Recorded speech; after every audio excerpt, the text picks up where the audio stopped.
Today, we're looking at the rise and fall of one of the most unusual types of warship ever built. A design born in the American Civil War, refined over decades, and used with surprising effectiveness before quietly disappearing. This is the story of the Monitor. For centuries, war at sea followed the same rules. Warships were built from wood. Their guns were mounted along the sides. And battles were fought at close range, with cannon fire tearing through hulls and rigging alike. It was brutal, and it was understood. Then, in the 19th century, everything began to change. New weapons appeared, and explosive shells replaced solid shot. For the first time, a single hit could do more than punch a hole in wood, it could tear a ship apart from the inside. Suddenly, the great wooden fleets that had dominated the oceans for generations were no longer secure. The ships navies had relied on for centuries were becoming obsolete. Navies did not yet have a clear solution. Instead, they began experimenting, reinforcing hulls, testing new materials, and searching for ways to survive this new kind of firepower. The answer began to take shape in the form of iron. Armored warships started to appear, their hulls protected by metal plating designed to withstand explosive shells. These early ironclads marked a turning point. But they were still tied to old ideas. They still looked like traditional warships. They still carried the past with them. And soon, something would appear that did not just improve the warship. It would redefine it. In 1862, during the American Civil War, that change arrived. It was called USS Monitor. The ship was designed by the Swedish-born engineer John Ericsson, a man known for challenging established naval thinking. When the United States Navy needed a response to armored warships, Ericsson did not refine existing designs. He proposed something entirely different. A low-profile ironclad hull, presenting a minimal target. A fully armored deck to withstand incoming fire. And at its center, a rotating iron turret, powered by steam, carrying two heavy guns. Construction moved quickly at the Continental Iron Works in Brooklyn. The Union needed a counter to the Confederate ironclad CSS Virginia, and it needed it fast. In just over 3 months, USS Monitor was completed. It carried only 2 guns. But they were protected, controllable, and able to engage in any direction. This turret could turn independently of the ship, allowing the guns to be aimed without maneuvering the vessel itself. The ship itself was small, heavily armored, and designed to absorb punishment. It was built to survive and keep firing.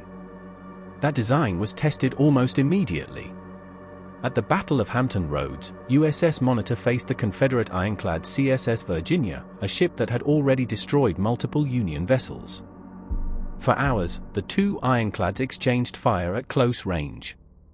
Shots struck armor and failed to penetrate.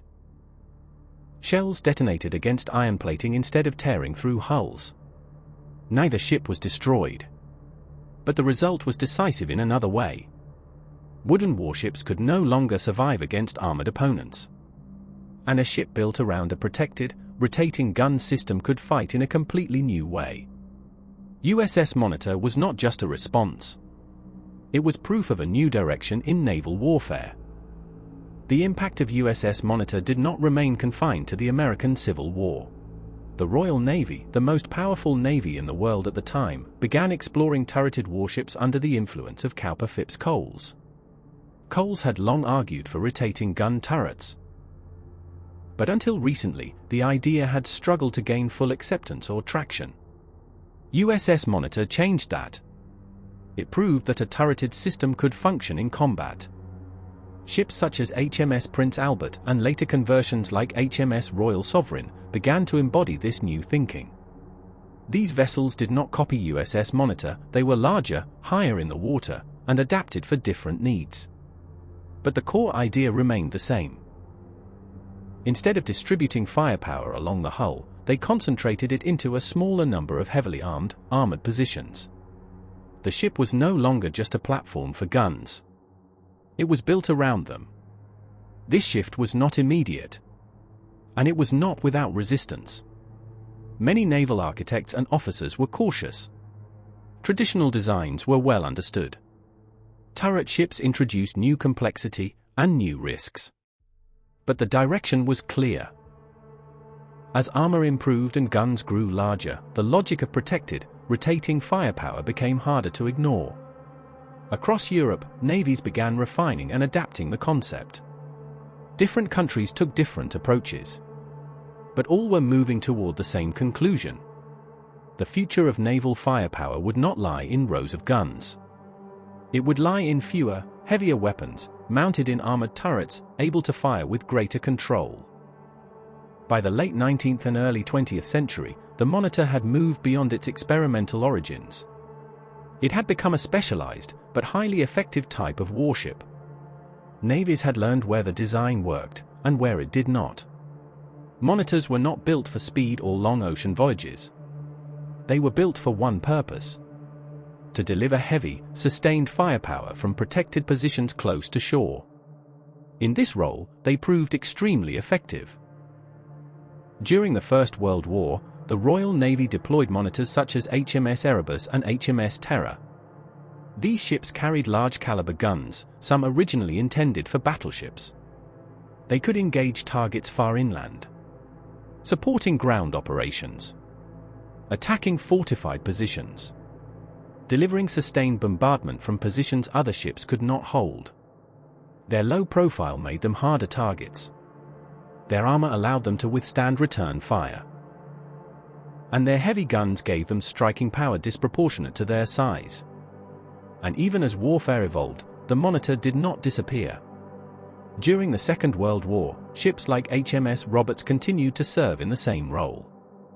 HMS Roberts provided naval gunfire support during major operations, including the Allied landings in Normandy on D-Day.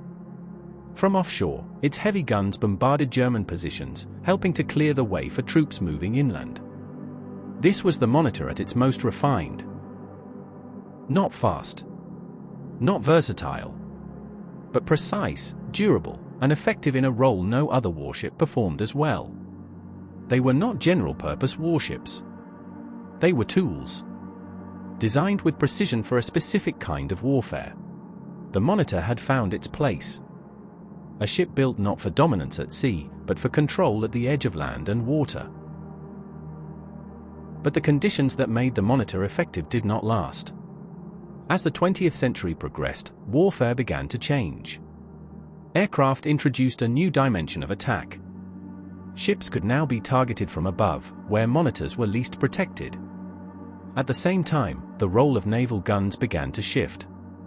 Range increased. Accuracy improved.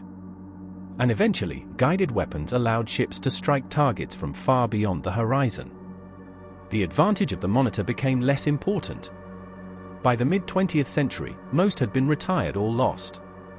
The Monitor, as a distinct class of warship, had disappeared. But its influence remained.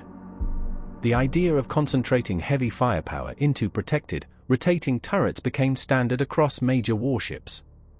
Even as naval combat moved beyond guns, the principle of protected, controlled firepower continued to shape design. The Monitor itself belonged to a specific moment in history.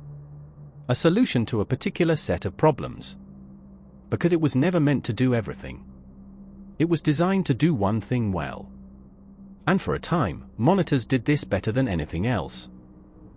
And with that, the story of the Monitor comes to an end. If you enjoyed this video, please consider leaving a like. It really helps the channel grow and allows more stories like this to be made. And if you want to see more content from warships to aviation and military history, consider subscribing and checking out our second channel, Skies of War, linked in the description. Thank you for watching.